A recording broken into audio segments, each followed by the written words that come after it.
Hola a todos una vez más y sean bienvenidos a un nuevo video. En esta ocasión vamos a hablar de la civilización babilónica. Los babilonios eran los habitantes del imperio babilónico, que una vez controló la región de Mesopotamia en su apogeo. El área donde se ubicaban los babilonios era un lugar clave para el comercio, lo que se refleja en sus tecnologías de mercado más baratas. También construyeron muros impresionantes entre las ciudades, y también se cree que hicieron un intento fallido de construir rápidamente la famosa Torre de Babel. Para reflejar esto en el juego, su extracción de piedra es más eficiente y sus muros y torres tienen puntos de vida adicionales. El aprendizaje religioso era común entre los imperios babilónicos, lo que se refleja en la recuperación más rápida de sus sacerdotes. Hammurabi heredó el trono del pequeño reino amorrita de Babilonia en el año 1792 a.C. El reino se limitaba a la ciudad de Babilonia, sobre los márgenes del río Éufrates y a las tierras de labranza de su entorno. Este reino había sido fundado hace apenas 100 años. Estaba rodeado por pequeños reinos similares centrados en otras ciudades pequeñas. Hacia el noroeste se encontraba el reino de Acadia, el más importante de ellos, y hacia el sureste, río abajo, el antiguo reino de Sumeria. En el pasado toda la región había estado bajo el control del rey Acadio Sargón, quien creó el primer gran imperio de la historia, alrededor del 2350 a.C. Este imperio se extendía desde el Golfo Pérsico hasta el Mediterráneo. Sin embargo, hacia el 2230 a.C. quedó fragmentado como consecuencia de las rebeliones internas y de las invasiones de las tribus Guti, provenientes de los montes Sagros situados al este. Alrededor del 2000 a.C., un nuevo grupo de semitas nómadas, los amorritas o amorreos, conquistaron Sumeria, Acadia y Asiria, estableciendo nuevas dinastías en las ciudades y reinos de Mesopotamia y Canaán. Hammurabi era descendiente de estos conquistadores y llegó a ser el personaje más famoso de su tribu. Hammurabi gobernó Babilonia durante 42 años y presidió el gran imperio babilónico. Capturó a Akkad y Sumer, restableciendo la parte oriental del antiguo reino de Sargón. Extendió su influencia hacia y sobre las montañas Zagros, subyugando tanto a los miembros de las tribus gutianas de las colinas como a los elamitas en la meseta más allá. Es mejor recordado por su código de leyes y penas que estandarizó la justicia en todo su imperio. Una copia contemporánea del código sobrevive hoy, tallada en piedra. El imperio babilónico se expandió y gozó de gran prosperidad durante el reinado de Hammurabi. No hay muchos registros de rebeliones contra su autoridad, lo cual es un testimonio de sus aptitudes como gobernante de una región muy diversa. No obstante, las riquezas acumuladas durante los largos años de paz atrajeron múltiples incursiones. Hammurabi era un general capaz, además de ser un gran administrador. A medida que expandió su imperio, también logró detener cualquier incursión o invasión de otros sectores. El imperio babilónico que reunió disminuyó gradualmente después de su muerte, pero sería reconstituido una vez más 1000 años después. En los 150 años siguientes, el imperio babilónico de Hammurabi fue reduciéndose gradualmente. Primero los elamitas, de allende los montes Sagros, recuperaron su independencia, y poco después lo hicieron las tribus Guti de las montañas. Más tarde Acadia y Sumeria se separaron. Sin embargo, Babilonia siguió siendo una ciudad próspera gracias a sus relaciones comerciales a lo largo del río Éufrates. En el año 1595 a.C., la dinastía amorrita de Hammurabi sufrió un golpe mortal. En una campaña relámpago que en la actualidad resulta difícil de comprender, un ejército hitita marchó Éufrates abajo y saqueó Babilonia. El objetivo de esta incursión, en un lugar tan alejado de la influencia hitita, sigue siendo un misterio. Es posible que el mito de la riqueza de Babilonia fuese irresistible para un ejército en busca de un botín. No está claro si los hititas esperaban asentarse a lo largo del Éufrates. Al parecer se retiraron rápidamente después de saquear Babilonia y regresaron a su esfera de influencia tradicional a lo largo de la parte superior del río. Los restos del ejército babilónico o la guerra de guerrillas puede haberlos convencido de regresar de donde vinieron. Los casitas, o también llamado Kasú, se hicieron con el control de Babilonia tras el saqueo de la ciudad por los hititas y la dominaron durante aproximadamente 500 años. Sin embargo, este no fue un periodo de paz. Los hurritas de Mitanni, reino situado al noroeste, fueron durante un tiempo un poderoso adversario y conquistaron a Siria alrededor del 1440 a.C., tras hacer la paz con Egipto.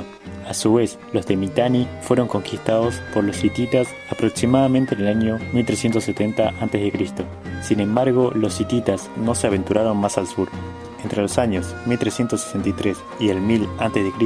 surgió un imperio asirio medio que se extendió a través de Siria hasta el Mediterráneo e invadió el sur atacando Babilonia. En el este, el resurgir de Elam constituyó otra fuente de conflicto.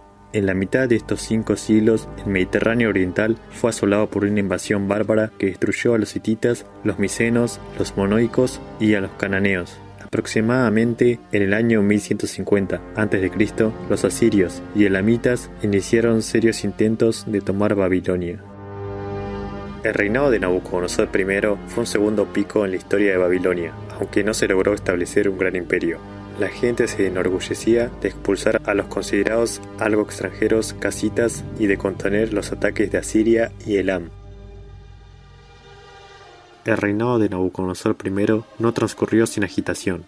El monarca emprendió la guerra contra los enemigos que rodeaban Babilonia para castigarlos por invasiones pasadas y mantener minadas sus fuerzas. Los elamitas del este fueron un problema especial porque en sus alrededores poco había que se pudiese codiciar, y los montes sagros constituían una barrera defensiva natural que las separaba de las llanuras de los valles del Tigris y del Éufrates. Los babilonios llevaron a la guerra a los elamitas y los mantuvieron fuera de balance. Los elamitas nunca volvieron a amenazar con tomar Babilonia. Los pueblos de los montes sagros fueron una constante amenaza para las culturas más ricas de los valles río abajo. El comercio y los viajes por estas regiones siempre representan un riesgo.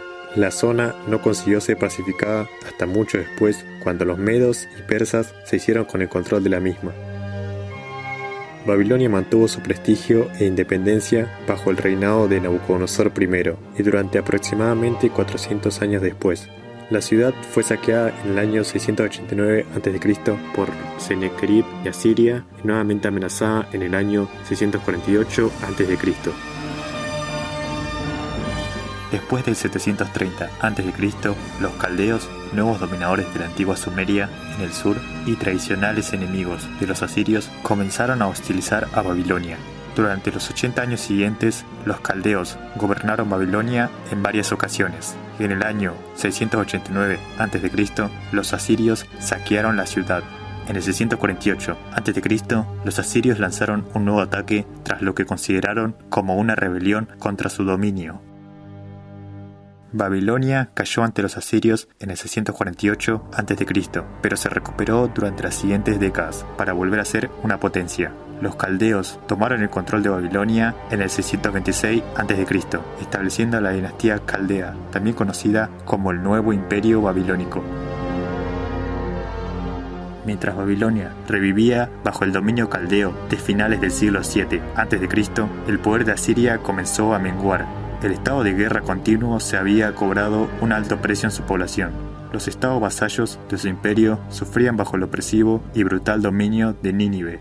Al este de los montes sagros surgió una nueva potencia, Media, hostilizados desde el exterior por los medos y los babilonios y debilitándose internamente. Al finalizar el siglo, Asiria se encontraba al borde de la ruina. El golpe de gracia fue durante la marcha contra Nínive, en el año 621 a.C. El asalto combinado de la resurgente Babilonia y los recién llegados medianos del este tomaron Nínive en el 612 a.C., poniendo fin para siempre al poder asirio.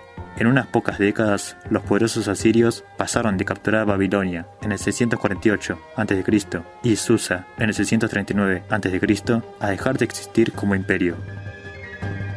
Babilonia entró en su último periodo de gloria. Nabucodonosor II fue su rey más exitoso, mejor recordado por capturar Jerusalén, capital de Judá, en el año 597 a.C. Después de la revuelta de Jerusalén entre el 587 y el 586 a.C., muchos residentes fueron llevados a Babilonia y retenidos allí durante varias generaciones. Este fue el cautiverio babilónico descrito en la Biblia. La Babilonia de este periodo fue quizás la ciudad más impresionante del mundo. La riqueza del comercio y el imperio se gastó en monumentos, zigurats y palacios.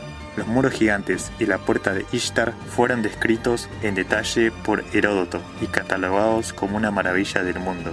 Los famosos jardines colgantes fueron construidos para parecerse a una montaña verde y recordar a la esposa de Nabucodonosor de su tierra natal.